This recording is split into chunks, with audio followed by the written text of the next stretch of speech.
Hi, welcome to the Sifu Mimi Chan Show. Thanks for joining the conversation.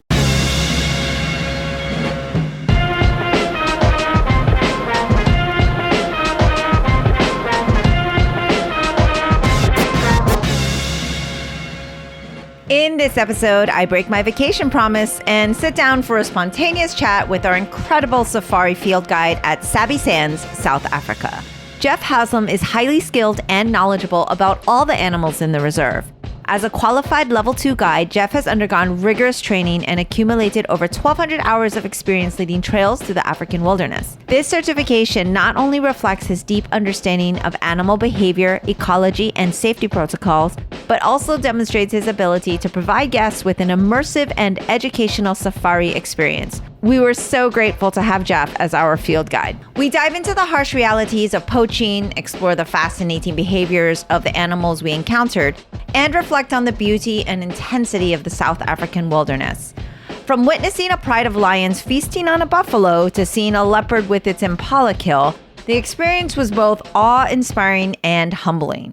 Despite the freezing rain and rough terrain, each game drive brought us closer to nature's raw, untamed beauty, and I couldn't resist sharing it with all of you. Please be sure to check out our YouTube channel for exclusive footage of these unforgettable animal encounters. However, full trigger warning for those who might get a bit upset by animal kills and feedings. There is some big cat action, so please watch with care. I'm also dropping links in the blog post ways that you can get involved to help protect the animals. There are a couple of gin companies that actively support wildlife conservation efforts, so you can sip and make a difference.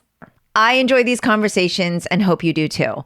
If you do, please rate my podcast on your platform of choice and share it with others. If you would like to support the work I do and help keep this podcast going, you can become a patron of the show by visiting my website or patreon.com/SifuMimiChan. For comments or suggestions, reach out on social media at SifuMimiChan. Now, on with the show. Hello, Geoff. Thanks so much for joining me on my podcast today. No worries. I hope you're doing well. Oh, other than just being drenched in the rain, in the freezing cold for 2 days, I'm great. 2 days? Nah, can't be that bad. It's only 36 hours. So I am here in the incredible Sabi Sands with you, and you have been, Oscar and I have been calling you Geoff the Savior for many reasons, but you have been our incredible guide on, while it has been cold and wet, honestly, it has still been just a remarkable journey through nature, through the wilderness, through the wild. We've seen all the animals. Well, not all the animals, of course, but the big five, as they say. And so can you tell me a little bit about what inspired you to go into this career and, why you decided to kind of take this path? So I was one of those kids that hated the idea of being confined. I didn't find any stimulation and mental growth while I was in school. However, we used to travel and go to the bush once a year. So I found that I enjoyed being outdoors more often than that.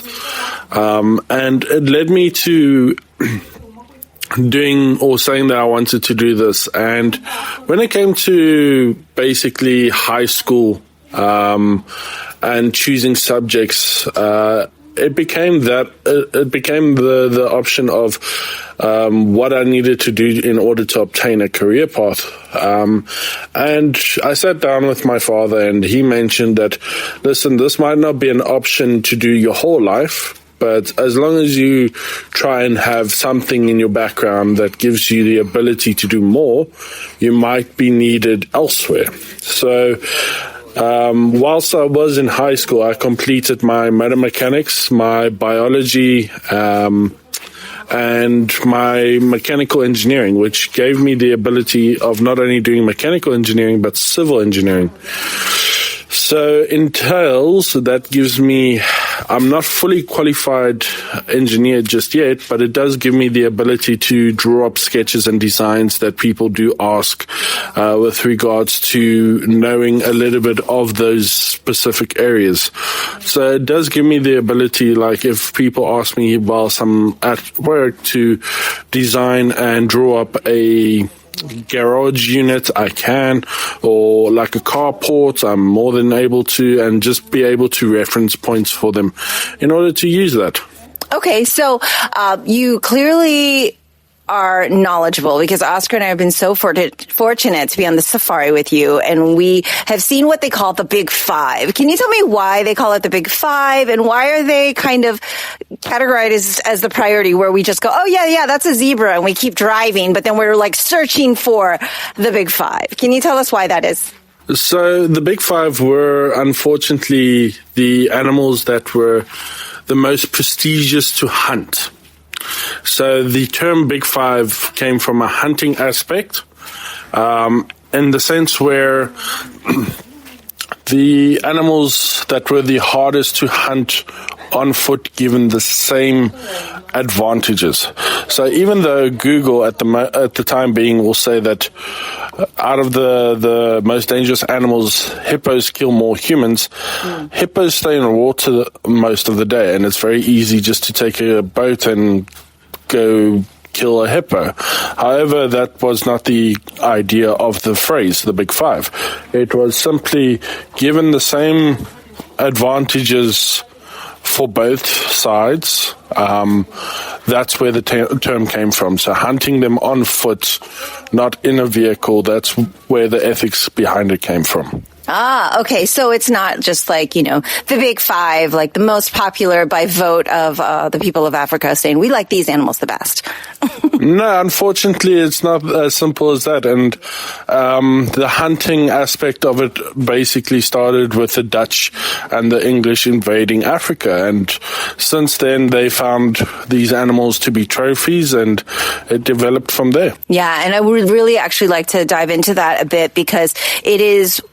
To me, I asked you the question when we were on this journey on the safari of like, hey, is climate change a bigger threat or are humans? Because this poaching and the fact that people do want to have these animals as trophies has become so problematic, to where a lot of these animals are endangered. A lot of these animals are being used. For example, the rhinoceros. You mentioned that you here in the reserve remove the horns because it prevents poachers from coming in and then just killing the animal for the horn only. Can you tell me a little bit about the threat that has been, I guess, rampant and ongoing for such a long time? So by the removal of the horn, it doesn't eliminate the poaching, it just makes it less valuable. So the people still come in and they still remove whatever is left. The saying is that a rhino's horn is like a human's fingernail or hair. In a human's fingernail, we have a root that is embedded underneath the skin. And it's the same concept for the rhino. We cannot remove the complete horn without killing it or without injuring it.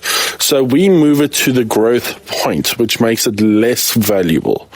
And that seems to be a deterrent at the moment. But when desperate times come, they will unfortunately still be taken out, and that little bit that is there will still be needed. So even though the efforts are there in order to try and protect these animals, human greed and lack of understanding, or lack of belief, that is, still dictate that these animals need to be killed for it. So can you tell me a little bit about, like, I know the other day they had an anti-poaching unit. Like, what is being done in order to prevent this? Because obviously it's been an ongoing problem from the beginning of, people coming to this country. But it's clearly, even though we have the information and the knowledge that we do, that this is wrong and it's not ethical, it seems like people just disregard that. And I'd asked you what the penalty was if you caught a poacher, right? And you mentioned it was imprisonment. So yeah, currently it's imprisonment, and unfortunately it won't go further than that, due to the fact that obviously it will be dictated as inhumane, or, there is no death penalty for it. So as much as a lot of the activists would want death penalties to the poachers, these guys are just potentially doing it because they have struck poverty. So the problem comes in that we cannot get to the root of the cause. And that's where, if we remove the root of the cause, then sure, you're going to save a lot of unnecessary deaths. So by removing the root, that would be the best. But unfortunately, people, and it's a syndicate, people are not willing to say anything. It's a mafia system. People aren't willing to talk without losing their lives. And that's unfortunately what is currently happening, is if people talk, they lose their lives. So as much as we do efforts like anti-poaching or actually almost domesticating these animals, they are still targets at the end of the day, and it's unfortunate that way. Yeah, and that was one of the things I think that amazed me the most, because of course I said, hey, I'm going on safari, and my mom goes, oh my gosh, I hope you don't get eaten or attacked by a lion. I saw a video online where the lion was chasing the Jeep and jumped in and all of these things that, of course, those are the viral videos that go out, but essentially, for the most part, we did find some pretty close encounters, but for the most part, you almost forget for a brief moment how deadly these creatures are, because they come so close to the vehicles. They're so acclimated. They almost seem like they know you guys, especially the trackers who are hanging out at the front of the vehicle. And it's like playful. We saw Nene the leopard was almost playful. And so for a minute, you just want to get out and pet the animal. And Oscar constantly reminds me, that animal will bite your arm off if needed. But can you tell me a little bit about how they are so, quote unquote, domesticated, but still in the wild? Like they are, I don't want to use the word tame because they're still a wild animal, but at the same time, they aren't afraid of you per se, and they are really, easy, going really close to the cars and the vehicles. So I guess the terminology is not tamed and not pet-like, but more habituated. Okay. Bearing in mind, I'll make an example. Arethusa has been a commercial lodge operating since 1998. So you can imagine, for almost 30 years, we have been in the Sabi Sands. We have been the forefront of conservation in terms of trying to give these animals the best potential opportunity of survival. And not only that, trying to show them that we are not a threat at all. So in turn, this does lead to having nice behavior to the point where they're very comfortable with the vehicles. To a certain point. Obviously, these are still wild creatures at the end of the day, and one wrong move does end up causing quite a bit of calamity for both animal and guest, as well as guide and tracker. These animals, especially elephants, because of their intelligence, will recognize that. So they will, if you do something mischievous to a herd of elephants and you go antagonize youngsters, those elephants will remember you. And for something that can live for 60 years and remember you for that period of time, you're outclassed every way that you think about. So yes, we've been the forefront of habituation, and we have put in very strict yet understanding rules and regulations in order to allow these animals not only peace, privacy, but also to give us the best chance of seeing these animals whilst keeping their behavior as natural as possible. Yeah. Okay. So can you tell our audience briefly, because I will probably show the video of our friend, which I've named Angry Cat, because I am very, very bad at remembering all of the very cool names you all have gifted the animals. But he came from a different reserve, and so there was a situation where we actually did see the animal get very aggressive. So let's give you a bit of background. His name is Ngobazan.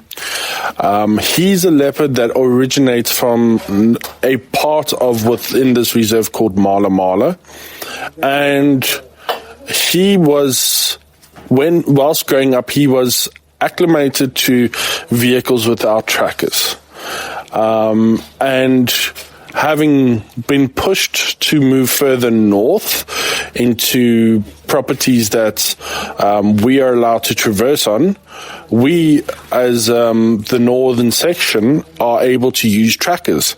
And now this is something new to him. This is now a different design, a different vehicle, because now all of a sudden the outline of the vehicle that he was comfortable with never or doesn't look the same. So in the last 6 months that I've been here, he's actually calmed down quite a lot, to the point where I wouldn't say you could get within 6 foot or 2 meters from him and take nice pictures, but you could at least still see him, and he would be somewhat reserved and calm. But then it seemed like he got into a territorial dispute with another leopard. We are assuming it is tortoise pan, due to the fact that we had seen tortoise pan 2 days earlier with corresponding injuries around the eye, the left front or the left-right paw, where it seemed like he had missed the dew claw, or he's missing his dew claw. But he was not as injured as what Ngobazan was. Now, having gone back on pictures and information around, we had seen where our flaw was. Our flaw was that this was a tensed animal, not aggressive, but tensed animal, and we should have kept it fairly slow, and we didn't. So he was displaying his intentions to us through the movement of his tail, the lowering of his head, that he was not happy. Had we allowed one vehicle out of the two to go out, and the approaching vehicle just to give it a couple of minutes, maybe he would have calmed down, but he just saw more movement, and again, that unfamiliar thing of a tracker in front of the vehicle, and that's where he got nervous. So he approached that vehicle and showed his unimpressedness or intention that he doesn't want to be seen by growling at that vehicle, going, I wouldn't say charging because of his injured leg, but he was definitely making his presence known that he doesn't want to be followed. And these are things that all people, no matter if you are 40 years in the industry or whether 2 years in the industry, everybody needs to go through these types and these situations in order to not only develop their understanding in animal behavior, but just their understanding in general of how to control guests, how to control vehicle, how to control tracker, as well as the animal, and what intentions you want all out of that. And by doing all of that, we will get there eventually, and he will eventually calm down to a point where we can veer him within 6 feet.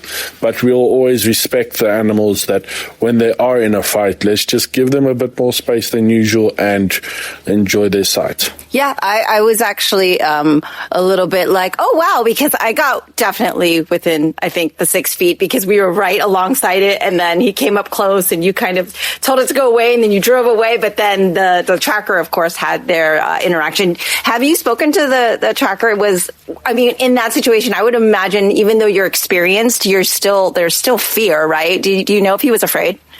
I'm very sure that he would have been somewhat afraid, but also aware of the type of leopard and its general behavior. Have I spoken to that specific individual? No. It is in a different, he is part of a different lodge. Right. However, knowing the driver, he controlled the situation actually fairly well. Yeah. Allowing the animal to get that aggression out without trying to do any physical harm to anyone. Right, because basically you told me too, there's kind of a protocol before, because the main thing is to not engage with the animal at all cost, except for if I guess you're literally getting rushed or something. So what can you kind of take me through what the steps are that you all learn in order to try to get the animal to back away in a case like this? So in the situation like this, you definitely want to try and pull the attention of that animal away from the tracker, because he is definitely exposed being in front of that vehicle. So you try and bring it to the vehicle on your side, where you can try and control the outcome that way. And that's exactly what happened. The leopard walked in front and then around to the driver's side of the vehicle before moving off. So in the situation, the leopard approached. There was, hey, you start trying to break the idealism by trying to just speak fairly loudly to the animal, and when that doesn't work, you try and bang the door, and if that doesn't work, you try and rev the engine while moving away. And these are things that we all try and do in steps in order to not antagonize a charge. Remember, when the animal sees the car moving, eventually it can turn bad to the point where the animal is going to think, I have now won this battle. It is now retreating. Let me proceed to continue this dominance. So definitely trying to move back. We try and use that as a last resort. In the case of our incident, the animal was on the right-hand side of the termite mound. We saw a gap that we could fit the car on the left-hand side. We were unaware at that very moment that the left-hand side of the animal's eye is where the injury occurred. Right. So having gone that side, his blind side, it is his vulnerable side, which meant that he came around the termite mound in order to prevent us from coming any closer. And even though the tracker was saying drive, drive, drive, he was not the aim of the charge. He had protection from the trees, which was what was needed. He needed to be behind the trees so that the leopard does not see that individual. He can see the front of the vehicle or the side of the vehicle, and we deal with the situation as is. Now, once we had stopped and the leopard saw that we weren't a threat, it had calmed down, and from there we could drive on. Mm-hmm. If we had simply drove away, the leopard would have been antagonized and said, I have won this battle. Now I can continue to press my dominance and chase the vehicle onwards. Oh. So there's definitely a way of trying to break the animal's concentration of that behavior, and we try and do everything before leaving the area. Having said that, after everything has went down and the animal had shown his final intent, we all decided to rather leave the animal alone. A general warning was given out to all the rangers on the radio, stipulating that, if you do see him, rather approach him fairly cautiously. If you can avoid him, rather do. Yeah, and I noticed that there's a lot of communication happening throughout the tours, and whenever you're going out on safari, like it's clear, like everybody's in communication with one another, not just for safety, but also so that I guess you know where the animals are. And can you briefly tell us like exactly what a tracker does and then what the field guides do? So the trackers are there so that they can help find tracks of set animals, as well as find the animals themselves. So if they do find tracks and, for instance, they are happy to climb off the vehicle and walk, then that's what they'll do. They'll go find the animals on foot. They are aware fully of the risks and what it entails, potentially being chased or potentially being charged at. They are fully aware of that. And they do it simply to show the guests the best sightings that they can. The guide is there to ensure that the guests are safe, the tracker is safe. And obviously the vehicle is moving around, as well as the information. The tracker can throw out information regarding tracks or drag marks, anything that he feels comfortable with, and then the guide is there to either add on information or actually start the conversation by having the guest ask questions and giving relevant information. And so I'm always interested in, best and worst guests. No, I'm just kidding. But I am also really interested in the fact that, one, it's like I always have this fear of, hey, I'm a tourist coming into this space. Am I respectful? Is this the right thing for the animals? Is this the right thing to be doing? Like, clearly this is conservation work as well. And so you see it as a positive that people come and that we do these tours, and you think this is a positive thing for, I guess, not the cause, but, for nature and for us to be, I guess, observers. So in this case, so I would say yes, it's a positive because we are controlling the environment in the sense where we are protecting these animals. If we were not here, human encroachment would have happened and these animals would have been killed or chased into Kruger and therefore killed regardless. Right. So by giving educational tours and photographic tours in order to help people just see these animals, it gives them a better understanding and also a deeper connection to nature. Mm-hmm. Yeah, and that's certainly how we've felt, because I always have this apprehension. I go on a lot of trips. I'm very fortunate to see the world, and I'm like, am I part of the problem, or am I helping the solution? Am I contributing? Because of course, tourism is important for the countries as well to kind of bring in, that economic stimulation. But at the same time, it's been just, I don't know how to explain to people other than if you're standing at the edge of the Grand Canyon, you can explain to people how grand it is. Until you're standing there, you don't know. And I think until you actually are at a safari, seeing the lions, seeing the leopards, seeing the elephants up close, you really can't grasp how stunning it is and how grandiose it is. And you've seen these animals year after year. We spoke earlier and on these tours, and you're like, yeah, when I go on break, I come back and I don't know what the animal gossip is. Like, where's, Nene at? What animal's given birth and everything. So, for you, do you have kind of a wow factor every time you go out, or is it like, oh, here's the leopards feeding on a impala again? Does it get not old, but do you feel like it becomes kind of cyclical, or do you feel like every time you go out you see something you've never seen? So the thing is that as repetitive as it gets, obviously you're seeing potentially one of the same 20 leopards that you've been seeing for the last 6 months.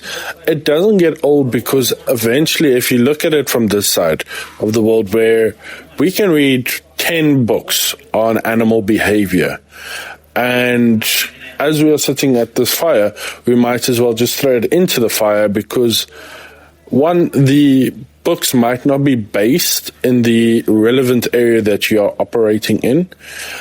So then obviously the information just works as a foundation to build your own knowledge. Mm-hmm. And two, and I think obviously this is the biggest one, is animals don't read set books. So they don't? So if the animals aren't reading the books, you basically working on the presumption of your experience with this animal, in the sense where you should be able to not only foresee and predict, but also understand what this animal is going to do. And for example, yesterday we saw a female leopard walking through the lodge, and then she proceeded to eat a toxic tree called a tambuti. And that toxin to humans would give us medical grade diarrhea. So we would actually go to hospital. Oh. And yet here is a leopard eating this said tree. Now, obviously, we know other animals like giraffes and black rhinos and nyalas and kudus can eat it. However, they eat it at a specific time of year. They don't necessarily eat it year-round. So here's something that we've never seen before, is a leopard eating tambuti leaves. However, if you work back on the principle, okay, if there's no latex in the leaves, it works as a good fibrous diet. Some animals, like your elephants, will eat it whilst it's got a minute amount of latex, and that will still help alleviate stomach issues. So it could be that because she had recently eaten the remains of an impala. So it's not hard to work out reasonings behind what she was consuming the leaves for, but it is still something yet new. So, like I said, these animals don't read the books that we do. So hence, as much as we want to say that we know what the animals are doing, it's simply through experience. So when guests normally ask, so what is this animal going to do? Well, just take a few minutes and watch. It's generally my suggestion, because by doing that, you get the understanding of, okay, now this animal's doing something I might know, but yet the guide is saying watch. And the best way of learning is asking the questions who, what, why, how, and when. Why is this animal doing it? How is it doing it? When will it do it? These are questions that will give you a better understanding of animal behavior to a point where not even the books will give you the answers. Yeah, it's really been fascinating. I have learned so much more, I think, in the last few days than all of my science classes put together on any animal kingdom. And it's been absolutely incredible. And I feel like we should pick up the conversation again in the near future, if you're willing, where I can really be prepared and just have you share all the very cool facts about the animals. Do you have a particular animal, maybe even in this park, that or reserve, that you feel like an affection for? Is there a certain animal that you go, I'm a panda guy, or I'm a leopard guy, or I'm a lion guy? Like, is there an animal that you really enjoy studying, and for what reason? So my favorite animal is a pangolin. Ooh, the pangolin, which one of our fellow guests mentioned that they always tease their guides, and he'd been on 8 safaris, and they're like, show me a pangolin, because it's very elusive, yeah?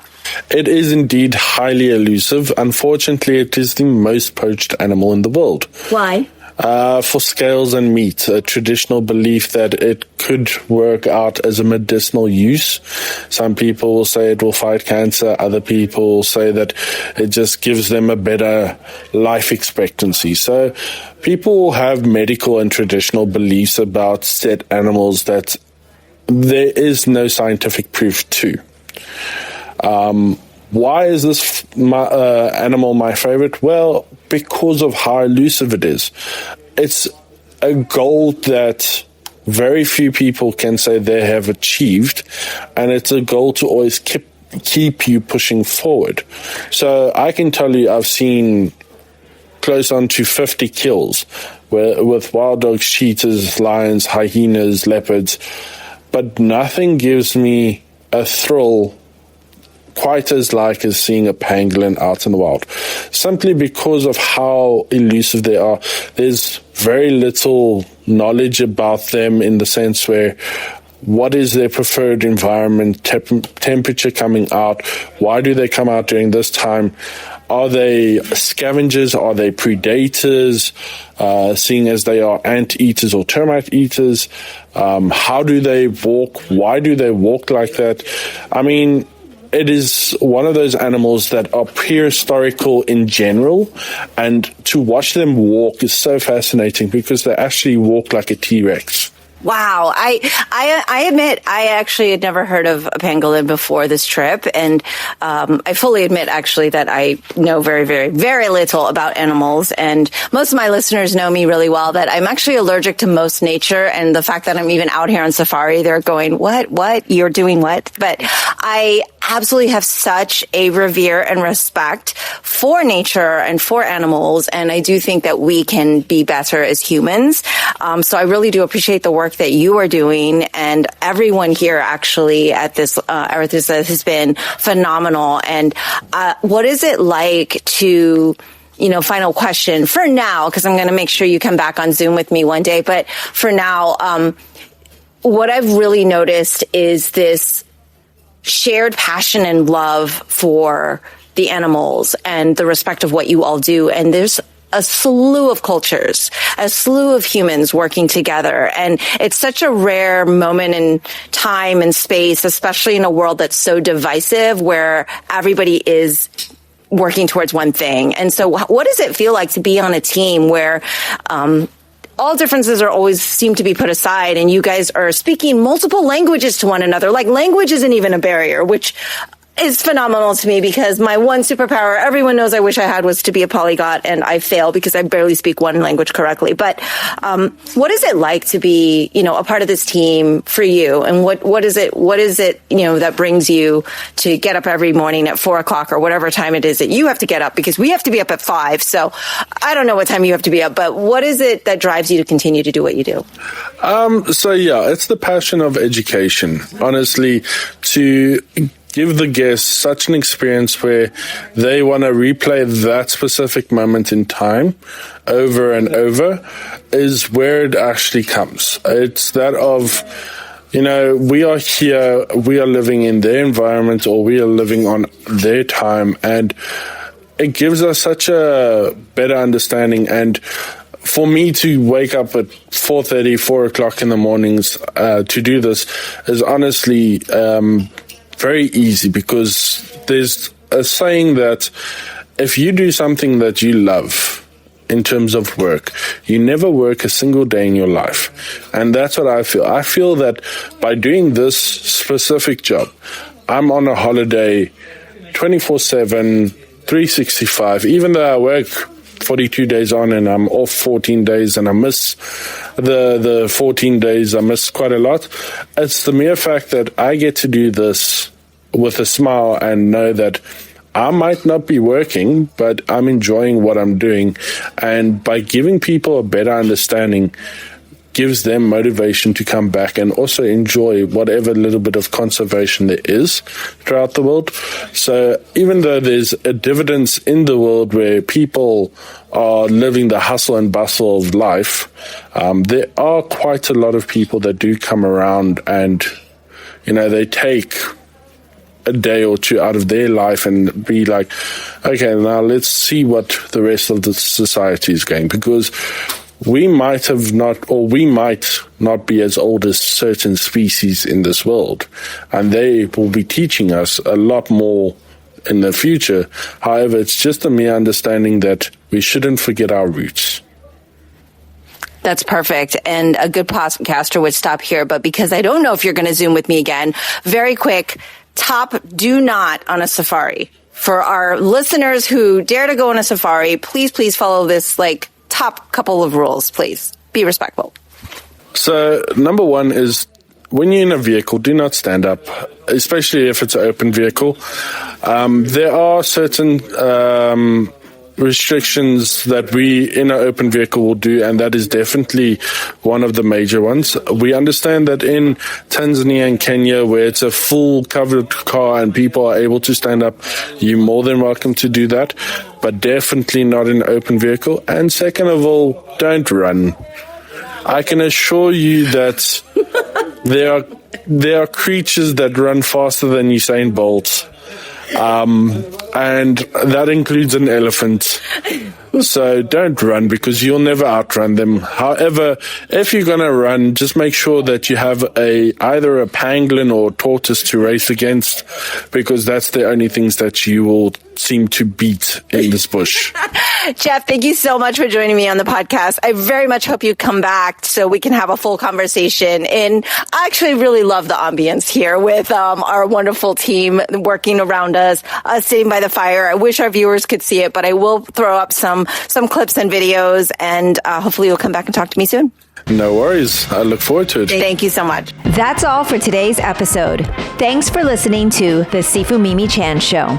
Please subscribe and rate my podcast on your platform of choice and leave a review. You can become a patron of the show at patreon.com/SifuMimiChan to help keep this podcast going. Follow me and interact on social media at Sifu Mimi Chan on Instagram or Facebook.